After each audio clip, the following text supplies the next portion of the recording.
In 2009, Abu Dhabi of the United Arab Emirates announced that they will make semiconductors on their own sand, and they will be doing it within the next 4 years. Abu Dhabi put in billions of dollars to build a company around AMD's factories, and this company would give them their long-running dream, an Abu Dhabi fab. In this video, let us take a look at the formation of GlobalFoundries and Abu Dhabi's dream of their own fab. The United Arab Emirates is a federation of 7 emirates created in 1971. Within this federation, Abu Dhabi is physically the largest emirate and has the second largest population. It is also the country's capital. Until the first half of the 20th century, these Gulf emirates largely depended on trade, fishing, and pearls. This pearl industry was once very large, but rapidly declined thanks to competition from Japanese cultured pearls. I did a video about it a long time ago that nobody watched. In search of a new industry to drive their economy, the Emirates signed an oil exploration deal, and fortunately for them, they discovered one of the world's biggest oil and gas resources inside their borders. These resources made the Emirates rich. Their various sovereign wealth funds have over $1 trillion of wealth. But the government knows that their oil and gas won't last forever, and so they wanted to find something else to help drive their economies, and semiconductors were a fascinating addition. The UAE's first dalliance with semiconductors came through a different emirate, Dubai. In the early 2000s, Dubai got involved with a German startup called Communicant Semiconductor Technologies AG. Located in an East German city once known for its electronics manufacturing, the startup possessed a unique silicon germanium process. They recruited several experienced people, including a former TSMC top executive, and secured a valuable initial commitment from Intel. But the company also needed something like $1.5 billion for their factory, which is where Dubai came in. Dubai flirted with the venture, but wanted Communicant to build a semiconductor fab in its Dubai airport-free zone. However, the project was highly dependent on German government money, and in the wake of the popping of the dot-com bubble, the government decided against funding the project, and the whole thing fell apart. I did a video about this debacle some time ago. Go check it out. The whole thing left a bad taste in people's mouths, but the Emirates of the UAE continued on with their pursuit of bringing a leading-edge fab to their country. It is the late 1990s, and AMD was struggling. It was a rough time to be in the semiconductor industry. Intel was at the very peak of their manufacturing prowess and power over the profitable CPU market. Intel spent more money on R&D alone than AMD made in revenue, and every time Intel went to a smaller process node, they cut the per transistor cost of their chips. This forced AMD to either cut their own chip prices or upgrade their own fabs to match. Even back then, a leading-edge fab was eye-wateringly expensive. It cost $3 billion to build a new one and $1 billion to upgrade an existing one. To keep up, AMD had to spend a horrifying 30% of their revenue in R&D, in addition to leaning heavily on an R&D partnership with IBM. Co-founder Jerry Sanders III famously coined the phrase, "Real men have fabs." He apparently first said it at a conference with regards to the fabless CPU maker Cyrix, and has been growling it ever since. But being a real man was costing AMD a lot of money, at a time when their resources were limited. In 2002 or 2003, CEO Hector Ruiz started thinking about spinning off the company's manufacturing operations. The thinking being that a split would give both the design and manufacturing sides more flexibility to engage with outside partners. But AMD would need a whole lot of money to pull it off. Ruiz went off to find that money. Ruiz talked to investors in Russia, Brazil, and India, but none of those worked for various reasons. They then pivoted to the Middle East, where Abu Dhabi showed a lot of potential.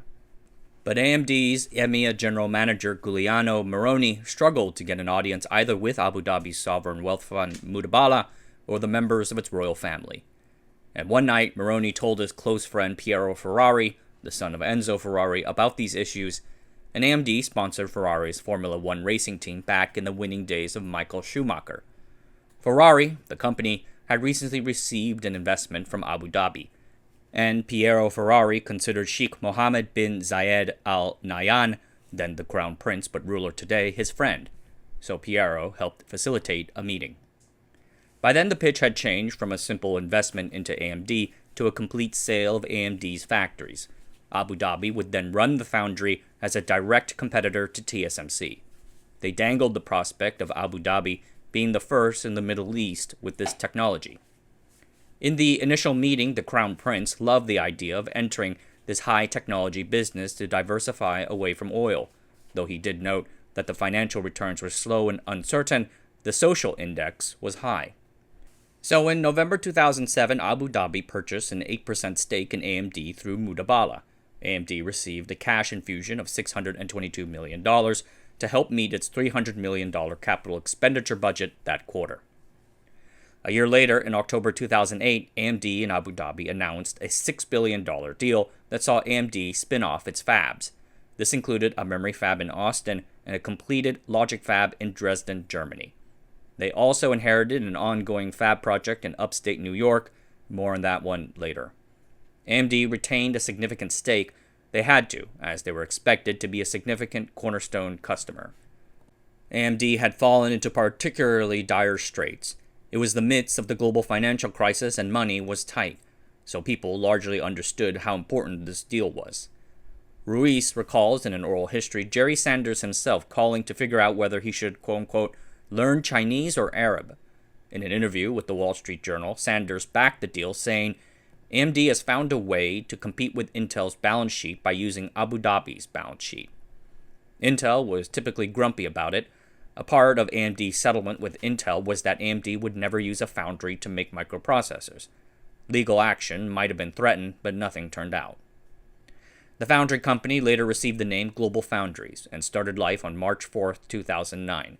Hector Ruiz would step down as AMD's CEO and become GlobalFoundries' chairman, and AMD's former SVP of Manufacturing Operations, Doug Grouse, its founding CEO. In their initial announcement, GlobalFoundries said that they intended to win customers from TSMC with rapid consolidation. 6 months later, in September 2009, GlobalFoundries continued executing this strategy by purchasing the Singaporean foundry company Chartered Semiconductor for $1.8 billion. Adding Charter's factories gave GlobalFoundries a combined revenue of over $2 billion in 2009 revenue and about 20% market share. This made them the third biggest foundry, right behind UMC with $2.8 billion and TSMC with $9 billion. Aggressively courting customers, they set a goal for 30% market share or $5 billion in annual revenues in 3 years. The buy also sparked rumors of more acquisitions, perhaps even of UMC in Taiwan or Hynix Semiconductor in Korea. Though Ibrahim Ajami, CEO of the Abu Dhabi investment firm that owned GlobalFoundries, Advanced Technology Investment Company or ATIC, dismissed such talk as not being part of their strategy. Swallowing UMC would have needed a whole lot more money, plus the approval of the Taiwan government, and Hynix would have taken GlobalFoundries into memory, a commodity item.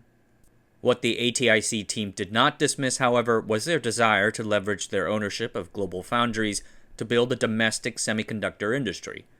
In November 2009, the chief operating officer of the Abu Dhabi sovereign wealth fund muDaBala told audiences at an energy conference that they had committed $10 billion to their efforts to put up a fab in Abu Dhabi and catch up in semiconductors. Reuters quoted him as saying, "In 4 years, you will see the first foundry in Abu Dhabi. It is an industry-changing move to create at home this business. We want to compete with Intel." At the 2010 Computex in Taipei in June, GlobalFoundries issued a press release mentioning plans for an advanced technology cluster built on a 3-kilometer piece of land outside the Abu Dhabi International Airport. Ajami added more details in another interview. They were targeting a $68 billion investment for a 300mm wafer fab operated by GlobalFoundries and employing 1,000 to 1,500 people. Production would start in 2014 or 2015. At the time of the announcement, a GlobalFoundries spokesman said, "We're committing to establishing a technology and manufacturing presence there in the coming years, but we're not willing to go into too much detail on timelines and costs just quite yet." Despite this lack of detail, preparations move forward on other fronts. The Abu Dhabi people envisioned their new fab as the quote-unquote nucleus of a worldwide hub for chips and other items in the electronics supply chain. This means gaining experience in those other parts, and in 2010, ATIC began making investments into chip design startups. Another issue was talents. The UAE's economy was based on oil and gas, lacking a substantial manufacturing or technology background. Thus, the country needed to build a talent base to operate these fabs. So the emirate drew up plans to create a new semiconductor university and send scholarship students to GlobalFoundries facilities in Singapore and Germany. ATIC also struck a research partnership with the Semiconductor Research Corporation to set up several research labs, including the ATIC SRC Center of Excellence for Energy-Efficient Electronic Systems. They bought a clean room for students to learn semiconductor manufacturing and to build prototypes of energy-efficient and biology-inspired chips for future production by what I presume to be the GlobalFoundries Abu Dhabi fab. But a little over a year after the announcement in November 2011, the news came out that the GlobalFoundries fab in Abu Dhabi would be delayed. Ajami told local reporters that the delay was due to, quote-unquote, an uncertain global economic outlook.